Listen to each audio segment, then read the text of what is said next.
Di sebuah desa kecil yang tenang, di antara sawah yang hijau dan langit yang membiru, hiduplah seorang pemuda sederhana bernama Andra. Hidupnya mungkin tak mewah, tapi hatinya penuh cinta dan harapan. Ia mencintai Lestari, gadis tetangga yang lembut dan berpendidikan. Cinta yang tumbuh dari kesederhanaan, tapi terhalang oleh restu sang ayah. Dari sinilah kisah ini dimulai.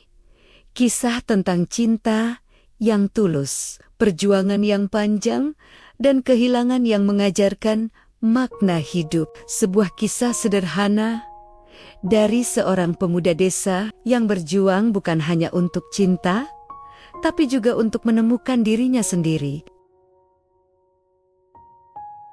Di sebuah desa kecil yang dikelilingi oleh hamparan sawah hijau, pepohonan kelapa yang melambai lembut, dan pegunungan biru yang berdiri gagah di kejauhan, hiduplah seorang pemuda bernama Andra. Sehari-harinya, Andra hanyalah anak seorang petani sederhana. Ia tumbuh dalam keluarga yang hidup dari hasil tanah dan keringat. Sejak kecil, ia sudah terbiasa bangun lebih awal dari matahari. Saat kabut masih turun menutupi pematang sawah, ia sudah memanggul cangkul dan menuntun kerbau ke ladang bersama ayahnya. Tangannya mulai mengeras, kulitnya mulai legam oleh terik, namun di matanya selalu terpantul semangat dan ketulusan. Di tengah kehidupannya yang sederhana, ada satu hal yang membuat Andra berbeda dari pemuda desa lainnya. Ia memiliki hati yang lembut dan cita-cita yang besar. Dan di antara semua hal yang ia impikan, ada satu yang paling ia jaga di dalam hatinya. Cintanya pada Lestari. Gadis itu adalah tetangga sekaligus sahabat masa kecilnya. Lestari, anak seorang guru desa yang disegani, dikenal sebagai gadis yang lembut, pintar, dan berhati baik. Senyumnya tenang, seperti embun pagi di ujung daun padi.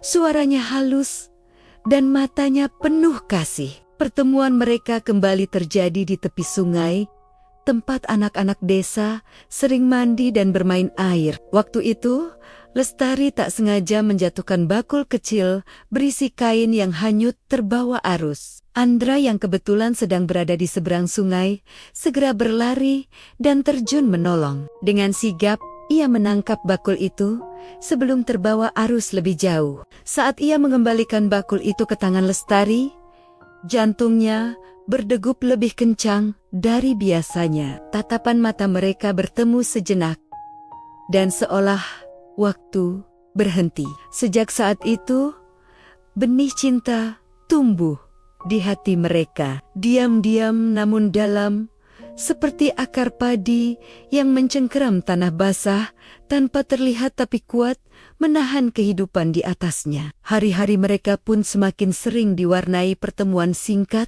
yang tak disengaja atau mungkin disengaja oleh hati yang mulai saling merindukan. Setiap sore, setelah selesai bekerja di sawah, Andra sering berjalan ke arah pohon randu tua di pinggir pematang. Di sanalah Lestari menunggunya dengan membawa bekal sederhana, kadang ubi rebus, kadang segelas teh yang masih hangat. Di bawah langit senja, mereka berbagi cerita tentang mimpi dan masa depan. Aku ingin suatu hari nanti punya rumah kecil di sini, dekat sawah, kata Andra sambil memandangi langit jingga yang mulai berganti ungu. Dan aku ingin kau yang menanam bunga di halamannya, jawab Lestari sambil tersenyum malu, memalingkan wajahnya agar Andra tak melihat rona merah di pipinya. Bagi mereka, kebahagiaan tidak harus mewah, cukup saling memandang,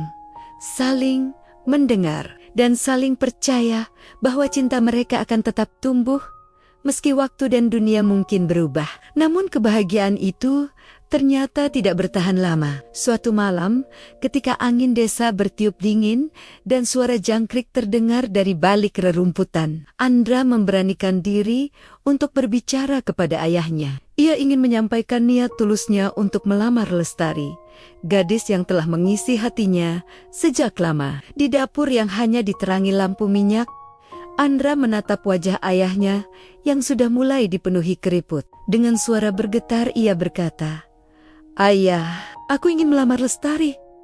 Sang ayah menghentikan gerakannya, meletakkan cangkir kopinya, lalu menatap Andra dengan mata yang tajam. "Lestari, anak guru Harjo itu?" Iya, aku mencintainya. Aku ingin memintanya dengan cara yang baik." Namun alih-alih mendapat senyuman, Andra justru disambut tatapan keras dan suara berat yang menggelegar di ruangan sempit itu. "Kau gila, Andra. Mereka orang berpendidikan. Ayahnya guru. Sedangkan kita, apa? Hanya petani. Apa kau pikir mereka mau menerima lamaranmu?" Andra terdiam. Kata-kata itu seperti cambuk yang menghantam dadanya. Ia menunduk, mencoba menahan rasa sakit yang tak terlihat. Tapi ayahnya belum selesai. "Kau ini harus tahu diri. Dunia mereka, bukan dunia kita. Jangan mempermalukan keluarga ini dengan mimpi yang tak mungkin." Suasana rumah menjadi hening. Hanya terdengar suara api dari tungku yang berderak pelan. Andra menatap ayahnya dengan mata berkaca-kaca. Ia ingin berkata bahwa cinta tidak mengenal kasta, bahwa kasih sayang tak bisa diukur dengan pendidikan atau harta. Tapi lidahnya keluh. Yang tersisa hanya rasa perih dan kecewa yang menyayat. Malam itu, Andra melangkah keluar rumah tanpa berkata apapun. Angin malam menampar wajahnya, tapi yang lebih dingin adalah hatinya. Di tepi sawah yang remang oleh sinar bulan, ia menatap ke langit yang penuh bintang. Udara terasa berat, dan dadanya sesak oleh rasa tak berdaya. Dalam lirih yang hampir tak terdengar, ia berbisik, "Aku tidak akan menyerah, Lestari, walau seluruh dunia menentangku." Hari demi hari berlalu. Andra tetap bekerja di sawah, tapi semangatnya tidak lagi sama. Setiap kali melihat langit senja, ia teringat wajah Lestari. Mereka masih kadang bertemu, tapi tatapan Lestari kini lebih banyak menyimpan resah.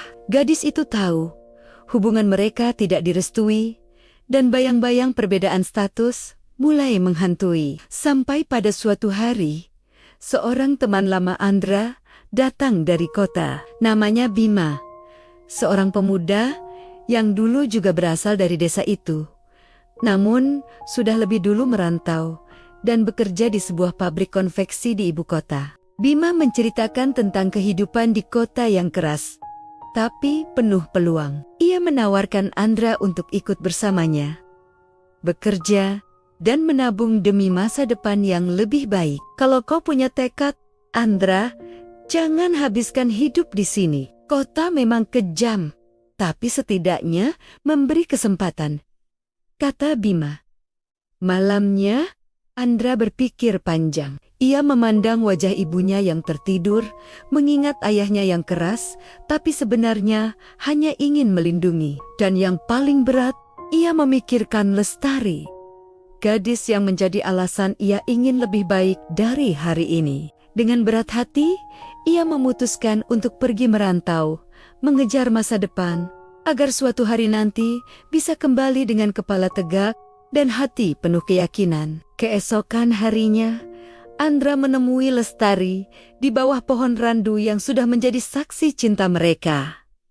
Senja hari itu terasa lebih sendu dari biasanya. Suara angin menggesek daun randu seperti melakukan perpisahan. "Lestari," ucap Andra pelan. Lestari menatapnya dengan mata yang sudah berkaca-kaca. "Kau benar-benar akan pergi?" Andra mengangguk pelan. "Aku harus pergi. Aku ingin buktikan bahwa aku pantas untukmu. Aku akan bekerja keras di kota. Mungkin tidak sekarang, tapi suatu hari aku akan kembali." Lestari menunduk, menahan air mata. "Aku akan menunggumu, Andra." Andra tersenyum pahit. Ia tahu janji itu mungkin terlalu berat untuk dipegang di dunia yang sering tak berpihak pada cinta sederhana seperti mereka. Hari itu, Andra berangkat ke kota dengan membawa satu tas lusuh, sepasang baju, dan harapan besar di dadanya. Ia Ia mulai bekerja di sebuah pabrik konveksi pakaian, memotong kain, menjahit, dan mengangkat barang dari pagi hingga larut malam. Tangannya yang dulu memegang cangkul, kini terbiasa memegang gunting dan jarum. Hidupnya keras, tapi semangatnya tidak padam. Waktu berjalan cepat. 3 bulan telah berlalu sejak kepergiannya dari desa. Andra mulai terbiasa dengan hiruk-pikuk kota. Tapi setiap malam, pikirannya selalu kembali pada Lestari. Ia menyimpan foto kecil gadis itu di dompetnya. Dan setiap kali lelah, ia menatapnya untuk menemukan alasan bertahan. Namun suatu sore, ketika ia sedang duduk di ruang istirahat, seorang teman sekampung datang dengan kabar yang menghantam hatinya, seperti badai. "Andra, kau sudah dengar belum? Lestari, katanya sudah dilamar orang. Sebulan lagi resepsi pernikahannya diadakan." Andra terdiam. Dunia seolah berhenti berputar. Keringat dingin menetes di pelipisnya, dan dadanya terasa sesak. Ia mencoba tersenyum, tapi bibirnya bergetar. "Kau serius?" Temannya hanya mengangguk pelan, tak sanggup berkata banyak. Malam itu, Andra berjalan sendirian di jalan kota yang bising dan penuh lampu. Tapi di dalam hatinya hanya ada gelap. Langkahnya terasa berat. Pikirannya kacau. Ia menatap ke langit kota yang tak memiliki bintang dan berbisik dalam hati. Mungkin cinta memang bukan tentang siapa yang pertama datang, tapi siapa yang berani bertahan. Dan kali ini, aku kalah oleh waktu.